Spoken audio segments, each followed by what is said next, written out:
Hey, what's up everybody, and welcome to another aesthetic imaging video tutorial. In this episode, we're going to be taking a look at the many uses of the curves effect. And boy, let me tell you, there are a lot. And as usual, the project files will be available to download so that you can follow along. I'll leave a link in the description to where you can find that. Alright, so since this episode is going to be so thick, with 3 C's, all of them standing for curves, let's dive right into it. So for our first example, we're going to be going over the different settings and what the curves effect actually looks like and what it does. So for this example, I just have a simple gray solid.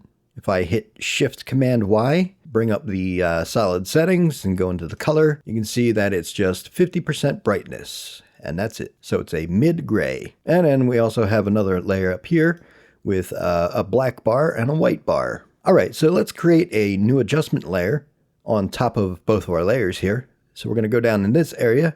We're going to right click, go to New, Adjustment Layer. And we're going to go over to our effects and presets. We're going to type in curves. It's already done. And it's under color correction, and that is under curves. So we can add that right onto our adjustment layer. And let's change the name of our adjustment layer to curves demo. Yeah. All right, so we have this pretty simple setup right here. So the main component is this little chart right here. And this depicts from the darkest pixels to the brightest pixels. And of course, everywhere in between. So I have a mid-gray solid here. So if I take this and I move this down, it will start to get darker. If I move it up, it gets brighter until it turns white. Pretty simple stuff. So if I turn on this black and white layer here, you can see we have our white, black, and mid-gray. All right, so let's start by, let's put a point here, and a point here. So yeah, we can add points to our line here. So let's take this point and move it up. As you can see, we're really only adjusting the blacks and turning them up. We can turn them all the way up to white if we want. Same with our whites. If we turn this down, we get darker until it turns black. We can also get rid of these points by clicking on them and dragging them to one of the sides, and then we'll just delete them. Pretty simple stuff. So now, a little feature over here. We can set the size of our window here. So if we click on this, we got a medium size window. Click right here, a large one. All right, so let's bring that down to the small level. And then right here we have channel. And this, we can actually edit it per channel. And what that means is right now it's set to RGB, which means it's a combination of red, green, and blue. Now if we switch this to red and turn this down, we can see that our midtone is turning cyan. Or if we turn it up, it can turn red. And we can also do the same for our darks and our lights. All right, and of course we have our blue channel as well. But then we also have an alpha channel. This is going to be explained a little more clearly as we go on, but this is basically 0% visible, and this is 100 right up here. So if we take this and pull it down, we have transparency. We'll get back into that setting eventually. All right, let's set this back to RGB. Now over here, you have this point editing, or you can use this little pencil and you can draw your own curves. Now, if we switch back to the point editing right here, you can see the line will move a little bit.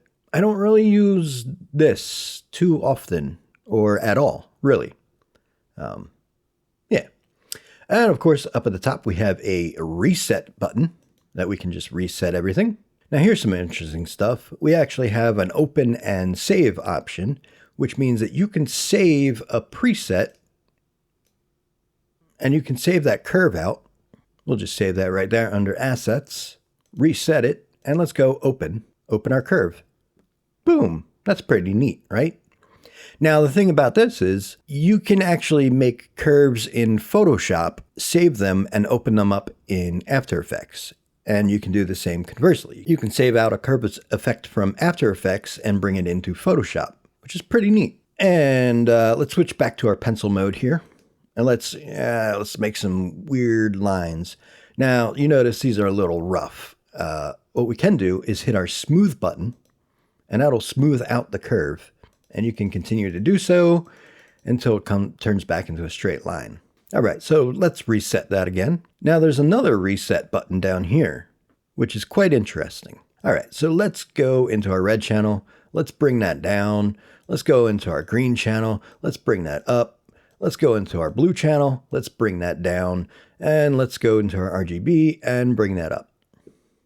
So I have 4 different channels all messed with here.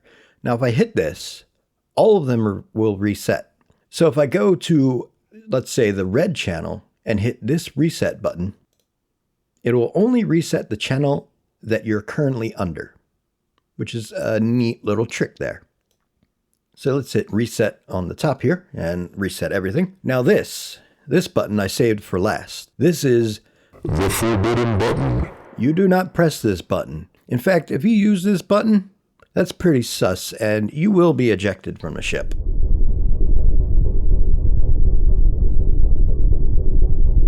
But I guess I should tell you what it does. It'll take a look at your image, and it will try to automatically adjust the points to make it good, but it never seems to work, so I never use it. It's a good explanation, right? It tries to make things good, but doesn't. By the end of this tutorial, you won't really need that auto button. You'll be a professional curves connoisseur. All right, so that's our demo for our curves effect. Now let's start jumping into some different uses for it. So here we have a composition that I have labeled color correction demo. One of the things we can use curves for is color correction. Now, full disclosure, I usually don't use the curves effect for color correction, but this is a more down and dirty run and gun type of color correction. All right, so let's create a new adjustment layer. Remember, right click, new adjustment layer. We'll call this CC for color correction. Color correction is basically what you do to your footage after you take it out of the camera to make it, the white's white, the black's black, the midtones in the right area, and all that. All right, so we have our color correction. Let's add our curves on top of that. We can just double click and that will bring it right up to it. So we're not going to be using any of these settings really for right now. We're going to be focusing on this little window. So what I'm going to do to save myself some time in editing, I'm going to change this to the large view and just bring that up. There we go.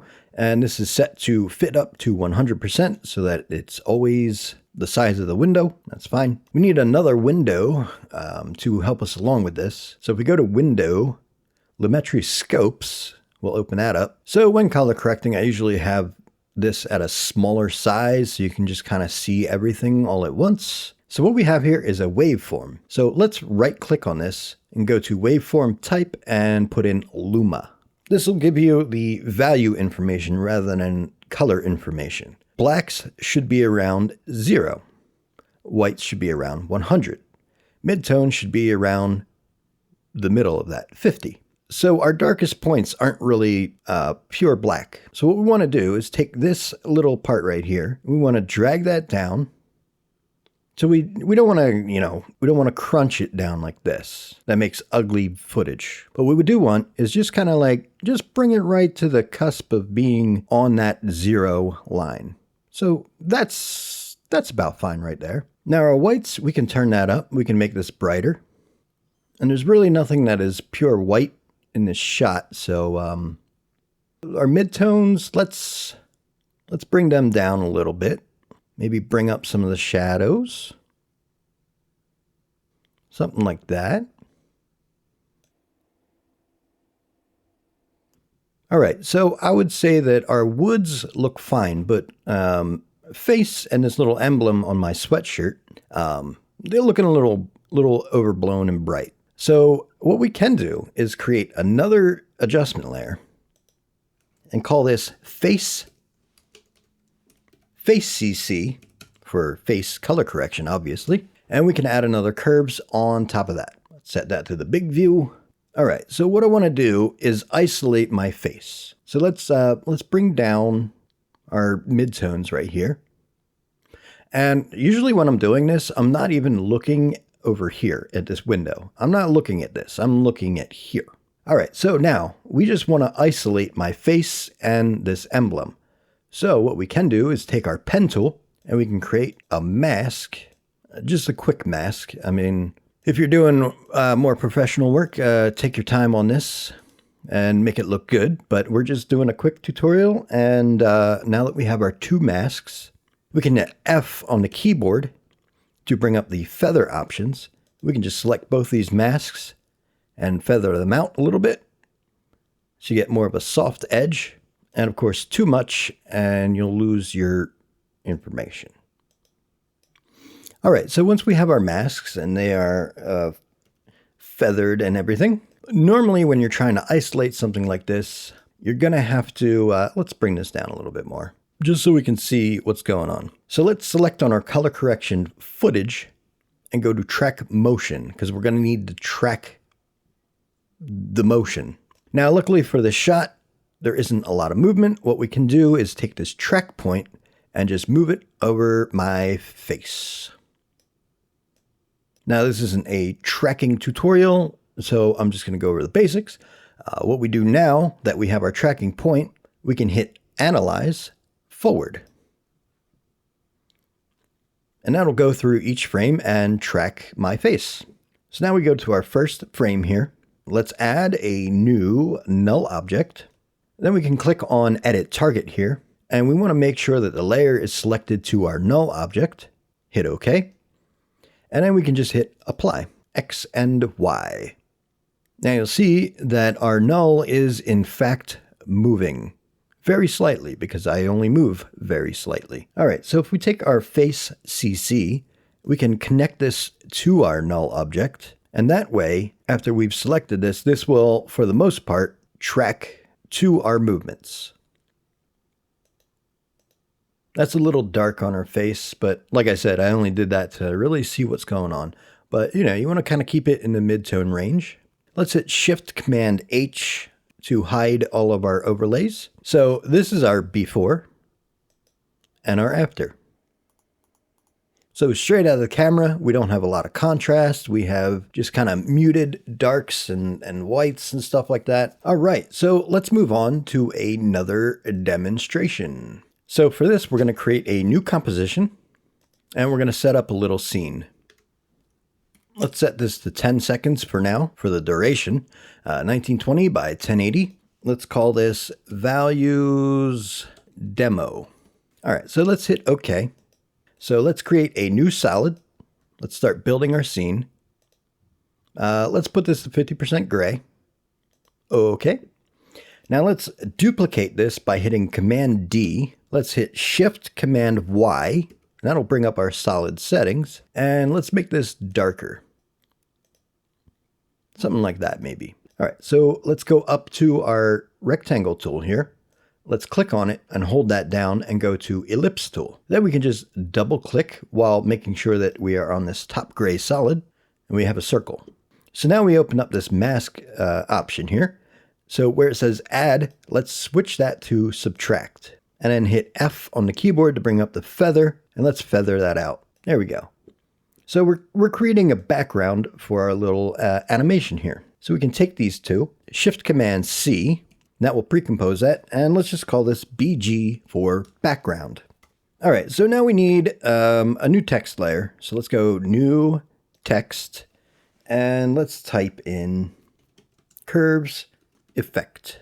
Let's type that in, and we want to change this from Arial. I'm going to be using Korolev compressed bold. You can actually find that on the Adobe Fonts page. It's free to download if you have Adobe subscription. All right, so we have our Korolev compressed bold. We're going to make this a little bit bigger. Let's add some faux bold, make it a little more bold. How about that? So let's align this to the center real quick. So what I want to do is add an animation to this. So we're going to just open this up. Right here it says animate. Let's add a rotation. Yeah, a rotation. Now we have some more options opened up here. We have a range selector and rotation under animator 1. So if we take our rotation and start rotating it, it's rotating from the bottom of each character. we actually want to rotate it from the center. So if you go under more options here, we have grouping alignment. Let's turn our little doohickeys back on, Shift Command H, and we have an X and Y position. Let's move this up on the Y position till it's about in the center. And that way, when we rotate it, it rotates like in the center, the way we want it. All right, so let's set this rotation to -1. And let's open up our range selector real quick. And we're going to open up advanced, and we're going to go right to shape. And we're going to change the shape from square to ramp up. So what we're going to use to control this is our offset. If we set this to -100, it looks like nothing has changed. But if we animate this, so now what we want to do is also add a scale property. And we're going to turn that down to 0. Whoop, 0. So now the letters get bigger as they go along. So let's animate that. Let's click on the stopwatch for offset on the first frame at -100. And let's go to maybe 2 seconds and bring that up to 100. All right, let's play this back. Let's make that a little bit quicker. Let's turn that to just 1 second. There we go. We have a professional looking animation now, don't we? But we can take this a little further. Why don't we? Make it a little more interesting. Let's take our curves effect and actually pre-compose that. Shift Command C, and we'll call this text. And we can hit OK. So now we have our little animation here. So what we can do is add a fill effect, F-I-L-L. That is under Generate Fill. And I'm going to go into my libraries here so I can just select, and I'm going to select this guy. So what I'm going to do now is duplicate my text layer, Command D. We're going to take the bottom one. I'm going to make sure that the Move tool is selected. If you hit V on the keyboard, that'll bring that up. And I'm going to use my arrow keys to kind of offset this. Now, what I'm also going to do is change the color to, let's say, this medium blue. And then I'm going to duplicate that one more time. And this time I'm going to select the dark blue. And just as I did with that first copy, I'm going to move this and offset this. So what I want to do now is just offset these. I'm going to go in and we're just going to offset them by 1 frame each. So we have this bottom one we're going to leave as is. We're going to take our middle text, just move that over 1 frame. And our top one, we're going to set that to 2 frames. So now we have this little offset animation. So our simple little animation is getting a little more complex and a little more interesting. So what I'm actually going to do right now is make it even more interesting. So let's go inside of our text comp and let's turn on motion blur. And if you go into composition settings, and go to advanced, you can actually change the shutter angle. For this, I'm setting it to 180 degrees.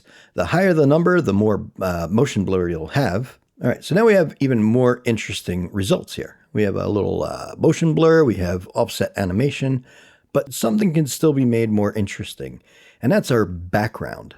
So what we can do is go into our project, go into assets, and we have this concrete texture. Let's add that to it. Now, first thing I want to do is I want to change this to a black and white image. We can go to effects and presets, type in tint, and that would be under color correction tint. And we can just add that to our concrete texture. That'll just change it into a black and white image. So now I want to go to this toggle switches and modes until I get to our blending modes. And I want to set this to overlay. So I want to have a nice texture going on, but see, the problem is it looks like concrete, and I don't want that. What I want is more abstract. So what I want to do with this image is isolate certain values so that maybe only some of the brighter spots are showing and some of the darker spots are showing. Now, the way that we can do this is we can add curves to our concrete texture. All right, so now let's actually switch this to normal so we don't give away what we're doing. Now, what you're about to see is something that you may not have ever seen before. And this is going to take your curves level from beginner to expert. So what we want to do is take our white values, turn that down to about 50% here. take our black values, turn that up to about 50%. So now we have a mid-gray image with nothing on it. So if we take our darks here and we bring this down, now we're affecting everything else. What we can do is add another spot right here. Now, if you notice, as we do that, we have this other line that goes up, and we don't want that. Here's the cool little trick. Put another point right there, right on that line.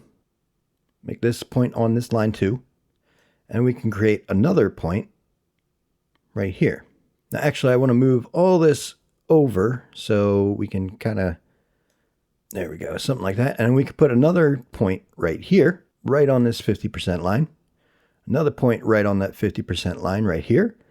And add another point right here and just adjust these until your line flattens everywhere else. And as you can see, we've isolated certain values here. Now I want to do the same for the about 75% brightness here. So let's make a curves. Let's do that. And then just repeat that whole step.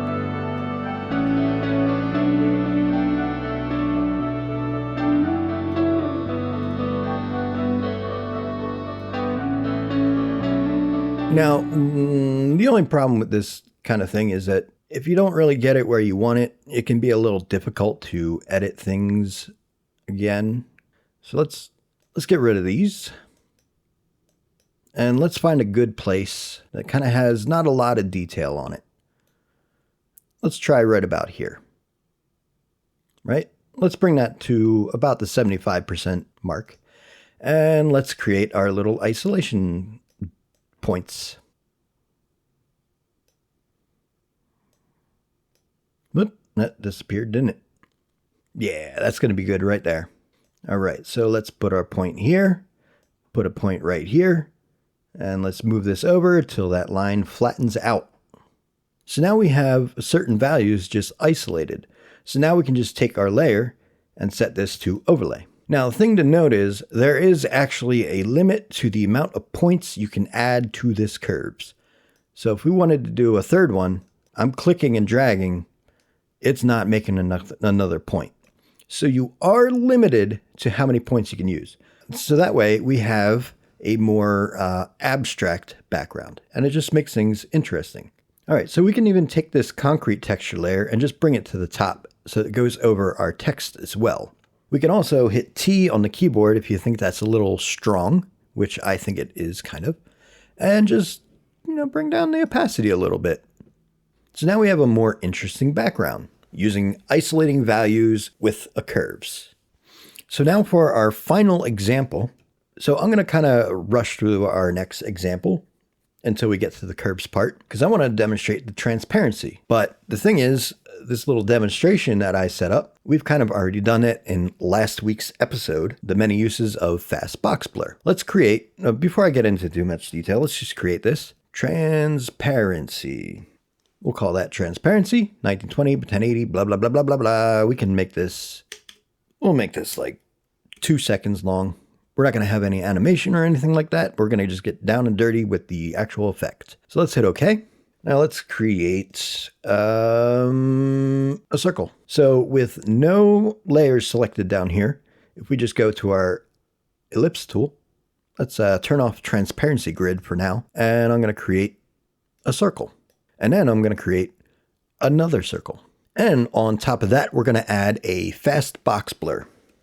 And that is under blur and sharpen, fast box blur. We're going to add that to our layer, and we're going to turn that up just like we did in that other episode. And we're going to turn this to about like 45 or so. In that fast box blur episode, we used a levels adjustment layer. This time we can actually do the same trick that we did with the curves. Let's add our curves on there to our shape layer, and let's turn on our transparency grid. And actually let's change the colors to red so that we can see what we're doing. All right, so we have our curves. Let's switch the channel to the alpha channel. Now, in the same way that we crunched the values for the alpha with the levels, we can do that with the curves. So let's bring this over to about 50% in the middle, and we can bring this value about to the middle. And now we have that cool little effect, the blobby effect, right? And we got that with our curves. So this adds a little more durability to that blobifying effect that we did last week. Whee! It's so entertaining to just do this. Mwah. Mwah. Mwah. Okay, so yeah, that's this episode of the many uses of curves. But guess what? I said there are a lot more that we're actually going to cover in next week's episode, just because there's so many different things, and I don't want to overwhelm you guys with like all the different uses all at once. If you like this episode and you want to see more, because we're going to be going through a whole bunch of different effects and the many uses of them, why don't you do yourself a favor there and hit that little button right down there, the thing that says subscribe, and you'll get notifications for when these episodes come out in the future. All right, so thanks for watching, and I'll see you next week.